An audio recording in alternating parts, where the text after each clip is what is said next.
that they build this cage, this prison around themselves that they can't get out of, because if they don't work their job, they can't make their payments and they lose all this stuff. Okay, on a serious note, if you are drowning in debt and you are living paycheck to paycheck, please watch this video and listen. In today's video, I'm gonna show you guys how to escape the prison that you made for yourself with debt. Okay, here's the legal disclaimer. I am not a lawyer. I am not a tax attorney. I don't know this stuff. I'm not a financial expert. This is just my personal advice. Do not take it if you do not want to. It is subjective, it is up to you. Okay, this is what happens in America. At the age of 18, we usually get our first credit card. We realize that people will borrow us money even though we're unable to pay it back fully. We start working a normal job, we make anywhere from $10, $15, $20 an hour, and then we want to buy a car. We want to go get a new fancy shiny car with very high payments. What most people don't take into account is the fact that the car payment's gonna be high and the insurance payment's gonna be high, and you need to register it, and you need to pay for gas, and you need to pay for maintenance. So all they think about is the car payment. They go to a dealership, the dealership tells them they can get this brand new car for $410 a month. They're thinking to themselves, wow, I make $1,600 a month, I could totally pay for that and still have money left over. They're not taking into account all the other things. For example, their rent, $500 to $1,000, or $1,500 or $2,000 depending on where you live. Food, utilities, internet costs, your cell phone. These are the things that people don't take into account before they spread themselves way too thin. What normally happens is someone who makes $2,000 a month has a $400 car payment, has $900 in living expenses, $200 in insurance costs, $200 in utilities, $100 in cell phones, and now they're stuck eating fast food, whether it's McDonald's or Wendy's, or getting frozen meals at Walmart. America is the most wealthy country in the world. There is so much money here, it will blow your lid off. And most Americans take that and spread themselves so thin that they build this cage, this prison around themselves that they can't get out of, because if they don't work their job, they can't make their payments and they lose all this stuff. This stuff that they bought that they don't really need and that they can't afford in the first place. Okay, these are the steps that you need to take to get out of that cycle, get out of that vicious prison that you made for yourself. Step 1, take everything that you don't need in your house, the things that you haven't touched in 3, 6, 9, 12 months. I know you have a lot of crap that you bought and that you don't use. Take every single one of those, lay it out in your living room, take pictures of every single one of them, I mean nice pictures, and post those things on Craigslist or Facebook Marketplace today. You're gonna take all that money that you got from selling all that stuff and you're gonna put it in a shoebox. Step 2, okay, take your income. Calculate every single dollar that you earn, whether it's from your job or through babysitting or whatever. Add it all up and then take all of your debt and add it up. Your credit card bills, your car payments, your mortgage, your rent, everything, your cell phone even. If you're making payments on that, add everything up. Look at those two numbers. If they're super close to each other, you are in danger. If this one, the money that you owe, is higher than this one, you are in deep. If this one's a little bit higher than this one, but it's getting closer, you're in for a hard time. Now, if this one's way higher than this, you're set. Just don't watch this video anymore, go away. Step 3, okay, this step is super, super risky. I'm not advising people do this. This is at your own risk. Please do not take my word on this. This is just a method. It's subjective, but if you are willing to put in the work, it may work. Now, there are payments that you have to make. You have to have a cell phone. You have to keep that payment.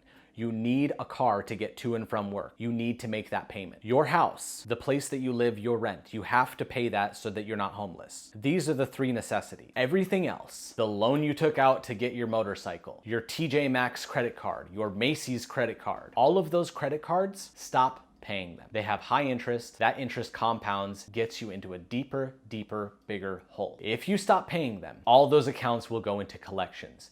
This will dramatically decrease your credit score. But that's okay. You don't need a good credit score anyway. From now on, you will never buy anything you can't afford in cash. That includes a house. Take all of that money that you were spending on those credit card payments every single month and put them in that same shoebox. Step 4. Now, if you have a normal job, you are working 40 hours a week. If you are working part-time, it is far substantially less than that. Your day can be split up into 3 categories: 8 hours for work, 8 hours for sleep, and 8 hours for anything else. You are gonna take this additional 8 hours and you are either going to get another job or you are gonna use this time to go on Facebook Marketplace, to go on Craigslist and find free shit that people do not want and want to give away for free. You will take that, you will clean it, you will take pictures of it, and you will sell it. This will be supplemental income to what you're already making at your normal job. You're gonna do this every single day for 6 months, as hard as you can. Step 5, you are gonna cut all of your living expenses. You are no longer gonna eat out. You are gonna live like a broke college student that does not drink or smoke, because those things are expensive too. You're gonna cut out every expense in your entire life and live the bare minimum for 6 months minimum. Step 6, after this 6 months is over, you're gonna go to your shoebox that you've been saving all of your money in.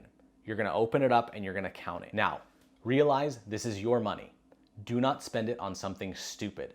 Only spend it on something that can gain money. I have 3 suggestions for this money. Number 1, keep saving it. It's very good to have money just in case shit goes really bad. Number 2, use it to find a good deal on something. Whether you can buy a Honda Civic for $1,000 that's not working fully, that you can spend an extra $500 on and fix it up and then sell it for $4,000, that's what you're gonna do. This money is to buy a high ticket item that is worth way more than you bought it for if you fix it, and then you are gonna sell it.